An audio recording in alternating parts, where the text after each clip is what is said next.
sungguh baik, kasih-Mu melimpah di hidupku.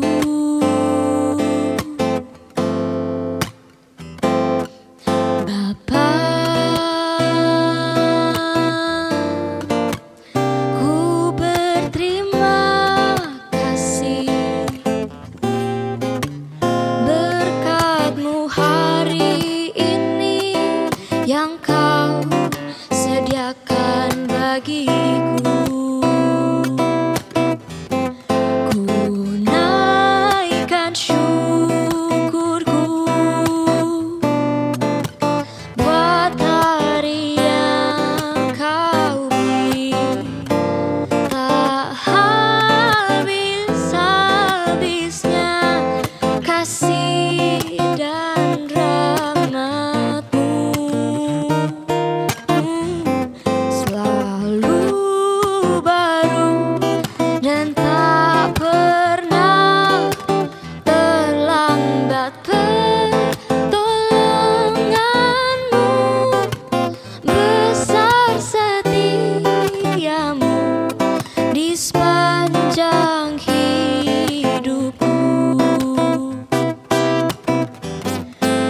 Ku naikkan syukurku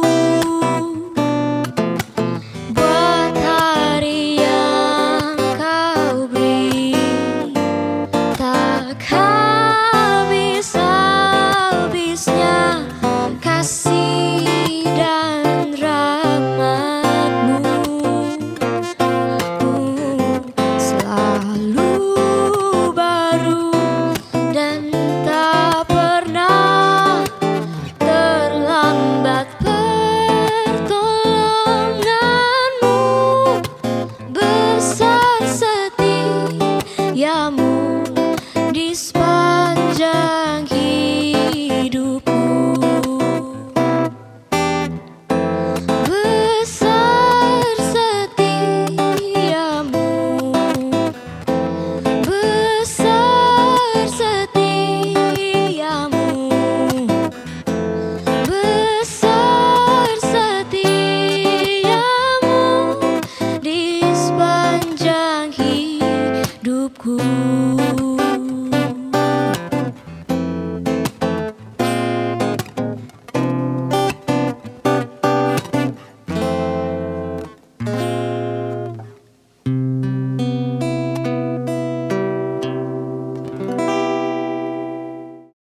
Hai Next G, hari ini seneng banget dikasih kesempatan untuk sharing kebenaran firman Tuhan di ibadah online kita kali ini. Hari ini aku disuruh bagiin kalian makanan katanya. Seperti yang firman Tuhan katakan, manusia nggak cuma hidup dari roti aja, bener. Manusia juga hidup dari beras, manusia hidup dari kentang, manusia hidup dari Indomie ya. Terutama ini untuk anak-anak kos nih. Tapi yang lebih utama dari semua itu, manusia juga hidup karena setiap firman yang keluar dari mulut Allah. Nah, oleh karena itu, yang mau aku bagiin hari ini adalah firman Tuhan. Nah, firman Tuhan yang pengen aku bagiin ini adalah mengenai tentang cerita satu tokoh. Nah, aku pikir kita semua udah tahu lah tentang tokoh ini. Tokoh ini terkenal banget. Tokoh ini bisa dibilang kalau nggak ada tokoh ini kita pun nggak ada. Karena tokoh ini adalah nenek dari segala nenek dan kakek dari segala kakek. Ya, tokoh ini adalah Adam dan Hawa. Jadi kita buka di Kejadian 3 ayat yang ke-8 sampai ke-13. Nah, kita mulai baca dari ayat yang ke-8. Nah, saya pikir kita semua di sini pasti pernah melakukan hal yang dilakukan tokoh ini juga, hal yang dilakukan Adam dan Hawa, ya. Ayat yang ke-8. Ketika mereka mendengar bunyi langkah Tuhan Allah yang berjalan-jalan dalam taman itu, pada waktu hari sejuk, bersembunyilah manusia dan istrinya itu terhadap Tuhan Allah di antara pohon-pohonan dalam taman. Nah, jadi ini adalah kejadian ini terjadi setelah manusia jatuh ke dalam dosa. Mereka mendengar bunyi langkah Tuhan Allah, lalu mereka bersembunyi. Kenapa manusia bersembunyi? Karena mereka mendengar bunyi langkah kaki Tuhan Allah. Kita percayanya ya. Ketika mereka mendengar bunyi langkah Tuhan Allah, bersembunyilah manusia. Jadi mereka bersembunyi karena mereka mendengar bunyi langkah Tuhan Allah. Nah, dalam kata lain, kalau Tuhan nggak ada di sana, manusia nggak perlu sembunyi. Kalau nggak ada kehadiran Tuhan di taman itu, manusia nggak perlu repot-repot buat menjauh. Jadi inilah yang merupakan respon pertama manusia setelah jatuh ke dalam dosa, yaitu manusia menjauh. Manusia berusaha untuk sembunyi dari Allah, manusia akan sebisa mungkin menjauhi kehadiran Tuhan. Jadi kita lihat ya, respon pertama manusia terhadap dosa itu, manusia itu selalu menjauh. Manusia itu nggak suka sama yang namanya kehadiran Tuhan. Tapi sebaliknya, respon Allah terhadap manusia setelah jatuh ke dalam dosa justru mendekat. Allah mendekati manusia, Allah yang pergi ke Taman Eden dan mencari manusia. Jadi nggak pernah ada yang namanya inisiatif dari manusia untuk mendekati Allah. Tapi Allah lah yang harus berinisiatif. Itulah mengapa Yesus yang turun, bukan manusia yang naik ke atas. Yesus turun untuk membawa manusia naik. Nah, lalu kita baca di ayat yang ke-9. Tetapi Tuhan Allah memanggil manusia itu dan berfirman kepadanya, "Di manakah engkau?" Ini adalah pertanyaan pertama Allah setelah manusia jatuh ke dalam dosa. Jadi Tuhan bertanya, "Di manakah engkau?" Pertanyaan ini menarik, karena jika kita melihat dari sifat Allah yang Maha Tahu, jelas Allah tahu di mana posisi Adam berada. Bahkan dengan sangat spesifik, Allah bukan cuma tahu Adam berada di antara pohon-pohon di taman, bahkan Allah pun tahu jarak antara Adam dan Hawa itu berapa meter. Jadi maksud pertanyaan ini, kita akan lihat ada dua maksud dari setiap pertanyaan Allah terhadap manusia. Yang pertama adalah untuk menguji manusia. Apa yang diuji? Yang diuji adalah kejujuran dari manusia. Lalu maksud Allah yang kedua adalah untuk menunjukkan kasih karunia-Nya. Jadi pertanyaan Allah ini luar biasa banget. Satu pertanyaan langsung mengandung dua maksud, yaitu pertama menguji sekaligus menunjukkan kasih karunia-Nya. Nah, nanti tapi kita juga akan lihat apa yang menjadi jawaban manusia terhadap pertanyaan-pertanyaan Allah. Sekarang kita lihat pertanyaan Allah terlebih dahulu, masih di ayat yang sama, di ayat yang 9. Jadi pertanyaan Allah adalah, "Di manakah engkau?" Nah, pertanyaan ini menguji kejujuran dari manusia karena Allah adalah Allah yang sudah tahu keberadaan Adam dan Hawa. Sehingga respon yang sebenarnya diinginkan adalah kejujuran dari manusia. Tapi pertanyaan ini juga sekaligus memperlihatkan kasih karunia Allah terhadap manusia. Bayangkan ya, Allah yang memberikan satu larangan terhadap manusia, namun manusia melanggar satu-satunya larangan tersebut. Harusnya hal yang sangat wajar kalau Allah itu murka pada saat itu. Tapi ayat ini menunjukkan bahwa kasih karunia Allah jauh lebih besar daripada murkanya kepada manusia. Oke, sekarang kita akan lihat jawaban manusia terhadap pertanyaan dari Allah ini. Ayat yang ke-10. Ia menjawab, "Ketika aku mendengar bahwa engkau ada dalam taman ini, aku menjadi takut karena aku telanjang, sebab itu aku bersembunyi." Nah, kita lihat jawaban manusia. Setiap jawaban manusia ini juga mengandung dua maksud. Yang pertama, tidak jujur terhadap Allah. Manusia tidak jujur terhadap Allah. Pertanyaan Allah adalah mengenai lokasi mereka, namun Adam tidak pernah menjawab bahwa ia berada di antara pohon-pohonan dalam taman. Jadi Adam tidak jujur di hadapan Allah. Yang kedua, membenarkan dirinya, bukan yang menyadari kesalahan yang sudah ia perbuat. Manusia justru membenarkan dirinya dan menyalahkan Allah. Mengapa? Kita perhatikan baik-baik perkataan manusia dari ayat yang ke-8 tadi. Ketika mereka mendengar bunyi langkah kaki Tuhan, bersembunyilah mereka. Lalu kita lihat ayat ini, ya. Ketika aku mendengar bahwa engkau ada dalam taman ini, aku menjadi takut karena aku telanjang, sebab itu aku bersembunyi. Nah, jadi kalau seandainya Tuhan gak kesana, apakah manusia perlu bersembunyi? Enggak kan? Dalam kata lain, Adam lagi bilang begini, kalau Tuhan gak ada dalam taman ini, maka aku gak akan sembunyi. Jadi secara gak langsung manusia sedang menyalahkan Tuhan karena kehadirannya. Lalu ada satu hal lagi yang menarik dari ayat ini. Adam berkata, ya, "Karena aku telanjang, sebab itu aku bersembunyi." Padahal sebelum Adam dan Hawa berdosa di Taman Eden, Alkitab mencatat bahwa mereka hidup telanjang dan tidak malu. Lalu ketika dosa masuk, mereka menjadi malu, lalu mereka berusaha untuk bersembunyi dari Allah. Jadi problemnya di sini bukanlah ketelanjangan, melainkan dosa. Karena sesungguhnya yang sedang mereka sembunyikan bukanlah ketelanjangan mereka, tapi yang sedang mereka sembunyikan adalah dosa mereka. Mereka sedang berusaha untuk menyembunyikan dosa mereka di hadapan Allah. Dan ketika mereka menyembunyikan dosa mereka, maka rasa takutlah yang akan menjadi teman mereka. Berapa banyak dari kita yang menyembunyikan dosa kita dari Allah karena kita merasa takut. Belum lagi ditambah ada suara yang berkata, "Kamu gak layak diampuni, kamu gak layak buat dapat kesempatan kedua." Tapi ada satu hal yang harus kita ketahui, yaitu kasih karunia Allah akan tetap mencari kita. sama seperti ketika Allah mencari Adam. Di manakah engkau? Itulah pertanyaan yang sama sampai sekarang yang akan Tuhan tanyakan kepada kita ketika kita sedang bersembunyi dari Dia. Nah, ayat yang ke-11 kita baca. Firman-Nya, siapakah yang memberitahukan kepadamu bahwa engkau telanjang? Apakah engkau makan dari buah pohon yang keluar engkau makan itu? Nah, kita baca yang awal tadi dulu. Siapakah yang memberitahukan kepadamu bahwa engkau telanjang? Nah, hal ini mengkonfirmasi bahwa kesalahan Adam itu ada di dosanya, bukan di ketelanjangannya. Karena memang pada dasarnya Adam itu sudah telanjang. Dosanya yang membuat dia menyadari ketelanjangannya. Nah, kita lanjut baca ayat yang tadi. Siapakah yang memberitahukan kepadamu bahwa engkau telanjang? Apakah engkau makan dari buah pohon yang kularang engkau makan itu? Jadi ini adalah pertanyaan Allah yang selanjutnya kepada manusia. Apakah engkau makan dari buah pohon yang kularang engkau makan itu? Kita lihat pertanyaan ini sama. Allah masih menguji kejujuran dari manusia karena Allah pun sudah tahu dengan jelas bahwa manusia memang memakan buah yang dilarangnya. Nah, pertanyaan ini sekaligus menunjukkan kasih karunia Allah lagi terhadap manusia. Allah begitu sabar walaupun sudah dibohongi manusia. Allah tetap setia sekalipun sudah disalahkan oleh manusia. Satu hal lagi yang dapat kita pelajari dari ayat ini, yaitu bahwa tidak ada kesalahan yang terjadi sebelum dilarang. Jadi kita baca ya, apakah engkau makan dari buah pohon yang kularang engkau makan itu? Nah, jadi Allah sudah memperingati manusia sebelum sebuah kesalahan terjadi. Yang menjadi masalahnya, apakah manusia mau taat mendengarkan Tuhan atau enggak. Nah, selanjutnya kita baca di ayat yang ke-12. Manusia itu menjawab, perempuan yang kau tempatkan di sisiku, dialah yang memberi dari buah pohon itu kepadaku, maka kumakan. Ini adalah jawaban kedua manusia. Nah, di ayat ini kita lihat manusia masih tidak jujur.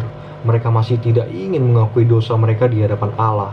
Dan manusia masih tetap setia dalam membenarkan dirinya. Kita lihat kalau tadi yang pertama manusia menyalahkan Allah, sekarang manusia levelnya meningkat.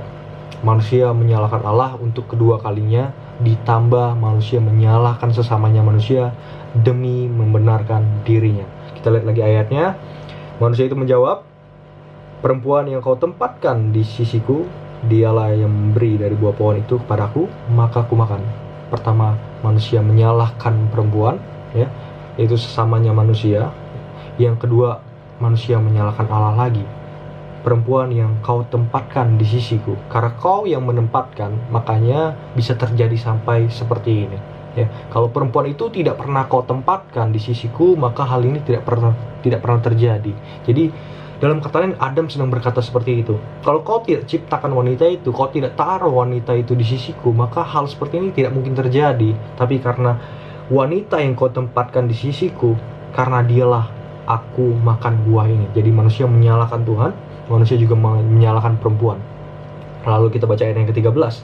Kemudian berfirmanlah Tuhan Allah kepada perempuan itu, apakah yang telah kau perbuat ini? Jawab perempuan itu, ular itu yang memperdayakan aku, maka ku makan. Kita akan lihat pertanyaan Allah terlebih dahulu, ya. Apakah yang telah kau perbuat ini? Nah, pertanyaan ini masih sama, menguji kejujuran manusia lagi, karena Allah pun sudah tahu apa yang mereka perbuat. Namun pertanyaan ini kembali lagi menunjukkan kasih karunia Allah, bahkan setelah segala yang telah manusia lakukan terhadap Allah.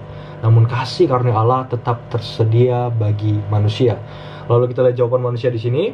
Mereka masih tidak ingin mengakui apa yang telah mereka perbuat di hadapan Allah. Mereka masih menyembunyikan dosa mereka. Padahal di sini Allah ingin mendengar kejujuran manusia mengenai apa yang telah mereka perbuat. Oleh karena itu Allah bertanya, apa yang telah kau perbuat? Ya. Kenapa penting bagi Allah untuk mendengar apa yang telah mereka perbuat? Padahal kan Allah juga udah tahu, ngapain dengar lagi? Pentingnya itu bagi manusia, bukan buat Tuhan. Karena sebenarnya seringkali manusia berusaha menyembunyikan dosanya karena manusia nggak bisa menghadapi apa yang udah mereka buat. Manusia tidak mau jujur dan bertanggung jawab atas apa yang sudah mereka perbuat. Nah, logikanya, bagaimana bisa Allah mengampuni manusia saat manusia tidak bisa mengampuni dirinya sendiri? Nah, itulah mengapa penting kita harus kasih tahu Allah mengenai apa yang sudah kita perbuat. Sekali lagi, bukan karena Allah nggak tahu, tapi karena sebelum kita bisa bertemu dengan kasih karunia Allah, kita harus bertemu dengan kenyataan dosa kita sendiri. Kenyataan atas apa yang sudah kita perbuat, atas apa yang sudah kita lakukan, kita harus jujur terhadap dosa kita sendiri. Sadari kebobrokan kita terlebih dahulu, baru hampiri tahta kasih karunia Allah. Terakhir, nah kalau tadi yang kedua, manusia menyalahkan Allah dan sesamanya, sekarang manusia levelnya meningkat lagi nih. Manusia menyalahkan Allah lagi dan menyalahkan sesama ciptaan demi membenarkan dirinya. Kita baca ayatnya. Jawab perempuan itu, ular itu yang memperdayakan aku. Pertama, manusia menyalahkan sesama ciptaannya, ular. Yang kedua, manusia menyalahkan Allah lagi, ya, karena ular merupakan ciptaan Allah. Jadi secara nggak langsung, kalau Tuhan nggak menciptakan ular, ya manusia nggak akan terjadi hal seperti ini. Manusia nggak akan jatuh ke dalam dosa. Jadi manusia sedang menyalahkan Tuhan karena menciptakan ular. Karena kita baca di Kejadian 3 ini, ayat yang pertama, adapun ular ialah yang paling cerdik dari segala binatang di darat yang dijadikan oleh Tuhan Allah. Jadi ketika manusia menyalahkan ular, secara nggak langsung manusia juga menyalahkan Tuhan yang telah menciptakan ular tersebut dengan kecerdikannya.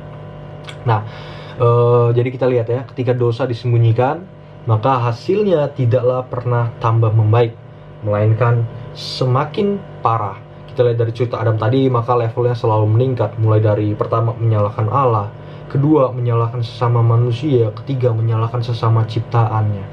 Manusia rela menyalahkan segalanya hanya demi meyakinkan bahwa dirinya benar dan tidak berdosa. Nah, Agustinus pernah berkata begini dalam bukunya yang berjudul Confessions.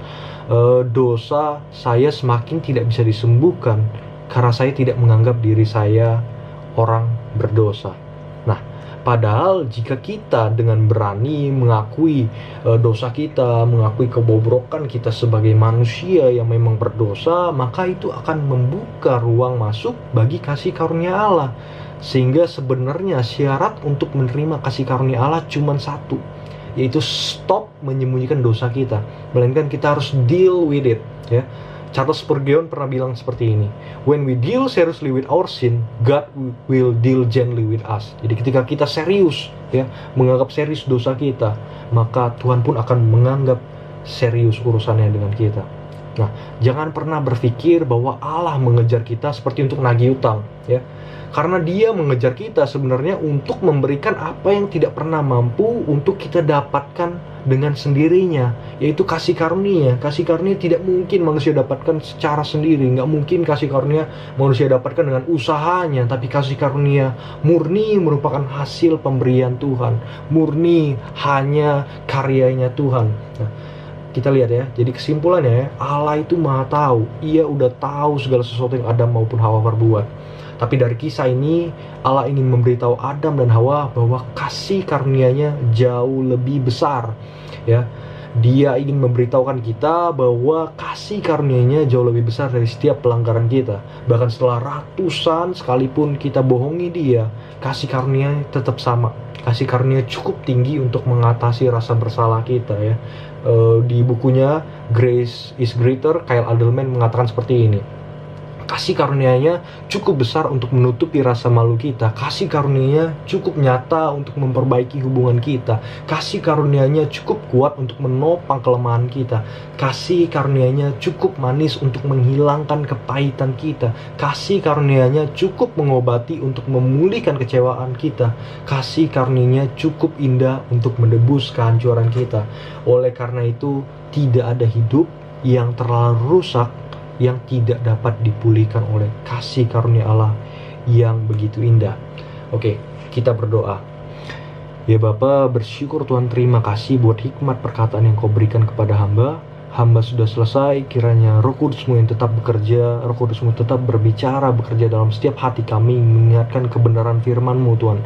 Kami tahu, kami belajar hari ini Tuhan, kami nggak mau lagi Tuhan lari, kami nggak mau lagi sembunyiin dosa kami, melainkan kami ingin jujur Tuhan, kami ingin akui kebobrokan kami di hadapan Kau Tuhan, karena kami tahu kasih karunia-Mu tersedia ketika kami mau jujur, ketika kami mau akui Tuhan kehancuran kami, kebobrokan kami, dan kami tahu kasih karunia-Mu sanggup untuk memulihkan kami. Kami tahu kasih karunia-Mu sanggup untuk memberikan kami kesempatan yang kedua, ketiga, ke-100, ke-200 ya Tuhan.